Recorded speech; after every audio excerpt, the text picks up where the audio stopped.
Lila Rivers was the kind of girl nobody noticed. Oversized glasses, messy ponytail, nose always inside a book. She talked quietly, walked quickly, and avoided attention like a disease. At Willow Creek High, she was the nerd, but things weren't always like that. There was a time before her mother got sick when Lila laughed loudly, danced in the living room, and wore bright colors. Then life changed, and Lila changed too.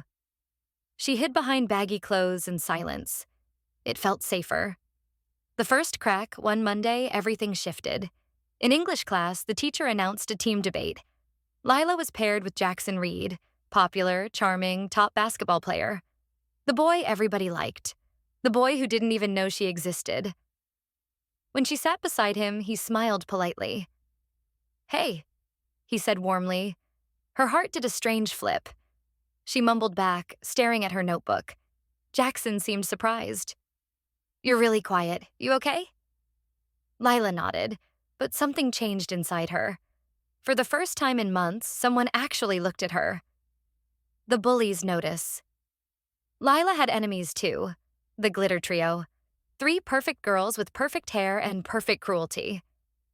When they saw Jackson speaking to Lila, their eyes narrowed. Is he talking to her? What? Ew. They laughed. They always laughed. That day, someone stuck a note on her locker. "Nerd, stay invisible." Lila removed it quietly, but Jackson saw it. "You can't let them do that," he whispered. Lila shrugged. "That's just how it is." "No," Jackson said. "That's how you let it be." Those words stung. A secret discovery at home, Lila couldn't stop thinking. She stood in front of the mirror. Hidden under those glasses were soft hazel eyes. Behind the messy ponytail was long, beautiful hair. Behind the baggy hoodie was a girl who used to smile. She whispered to her reflection, "Who are you now?" She didn't have an answer. New chance. The debate day came. Lila had prepared everything. She had facts, stats, punchlines. She was brilliant, but her voice shook. Until she looked at Jackson. He nodded. Something clicked. She spoke clearly, confidently, passionately. The room went silent. Teachers leaned forward. Students stared. When she finished, everyone clapped. For the first time, Lila felt seen, but not everyone was happy. Sabotage. After school, Lila found her presentation papers in the trash. Torn, wet, destroyed. The glitter trio. Their leader, Marissa, smirked.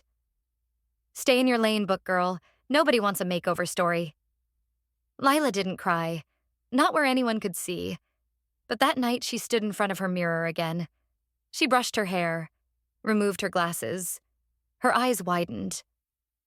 There she was, not beautiful yet, but becoming a small change. The next morning, Lila wore a ponytail that wasn't messy. No hoodie, just a blue top that fit her shape. She didn't speak to anyone. She didn't want attention. Yet whispers filled the hallway. "Is that Lila?" "No way. She looks different." When Jackson saw her, he smiled. "You look great." Lila almost smiled back. Almost. The dance announcement.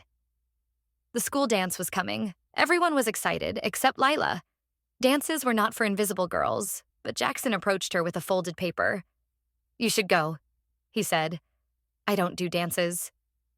"You could," he replied. "Maybe you just need a reason." She didn't answer, but her heart did. The final twist on Friday, Lila opened her locker and froze. Inside was a small envelope with her name. She thought it was another insult. Her hands shook as she opened it. It wasn't a joke. Inside, written in careful handwriting, "Will you go to the dance with me? Jay." Her breath caught. Was it Jackson? Or someone pretending? As she stood there, confused and hopeful, a whisper floated behind her. "Don't get too excited, nerd. You're just a project." She turned slowly. The glitter trio watched her, smiling like snakes. But Lila didn't tear the note. She held it close. For the first time in a long time. She wanted to find out the truth. To be continued.